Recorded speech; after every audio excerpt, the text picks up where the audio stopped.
Samsung Canada sent me a monitor, the CHG70. It's a gaming monitor, and it was the first one on the market that has that HDR, that high dynamic range that everybody's talking about these days. They also sent me beef jerky and chips, which I have to be impressed and creeped out by the proficiency at which they were able to troll my social media for my worldly pleasures. Well done.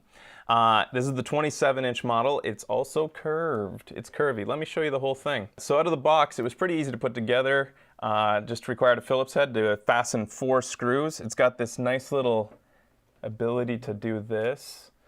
And I know what you're thinking. You're thinking, how do you run this thing? How does it hook up? With cords, I can show you those. You got cords that go into the back. This is my tech review. And then you run a USB cord from your PC, and then that lets you take 2 out, like for your keyboard and your mouse, or for a hub or a hard drive or something like that. 2 HDMI ports and a mini display port. And the most important feature of all, it glows.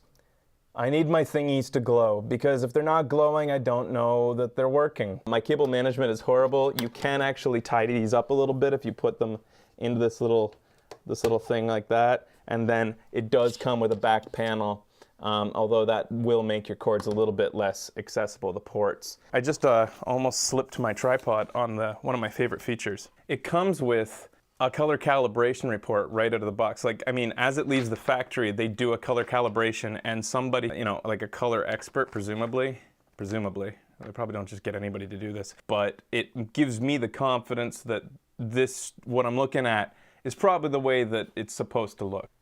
And of course you can rotate it like this, so this allows you to see as many cats with hats as is possible with today's modern technology. It's not 4K, by the way, but it is WQHD. Is that out of the way? It's somewhere in between, but it does accept a 4K input, so it has one of the best forms of anti-aliasing, which, you know, I hate aliasing. But if you take a 4K signal and then you downsample it, which this does a really good job of, you're not going to see the jaggies. The jaggies disappear. It has a 3000:1 contrast ratio, and it does, out of the box, really pop. It's also got, along with the HDR, a wider color gamut. They do that with the QLEDs. Those are quantum dots, which they shoot light at. They're like little tiny nanoparticles that they put inside the LCD, and they're able to you can switch it to different profiles, such as I liked it on the FPS profile. There's an RPG profile, there's an RTS profile. The FPS profile, I thought, gave you more detail in the shaded areas, which I liked. I also should talk about this hard drive that they sent, which is the 960 EVO M2. This is like a little stick of gum that you stick in your computer. That's how I review things. I just go by how it looks. There it is right there. It almost looks like a stick of RAM, and it's not quite as fast, but it's insanely fast. I use a lot of Samsung hard drives. This is only about half of the ones that I own. These are all the SSDs that I use to record the show on. This is about 6 times as fast as one of these SSDs. It uses the PCIe interface so that it has no real practical overhead as far as hard drives go. As a boot drive, or for playing a game, loading time should be incredibly reduced. Now, one other thing, this is a gaming monitor, so of course it has an extremely high refresh rate, which is 144 Hertz.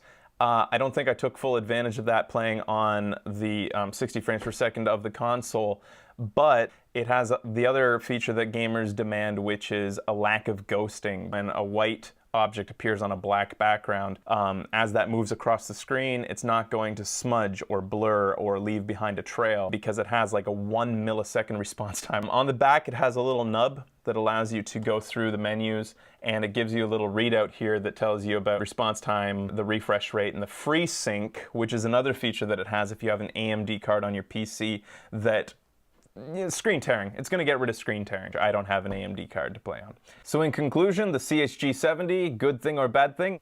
Good thing.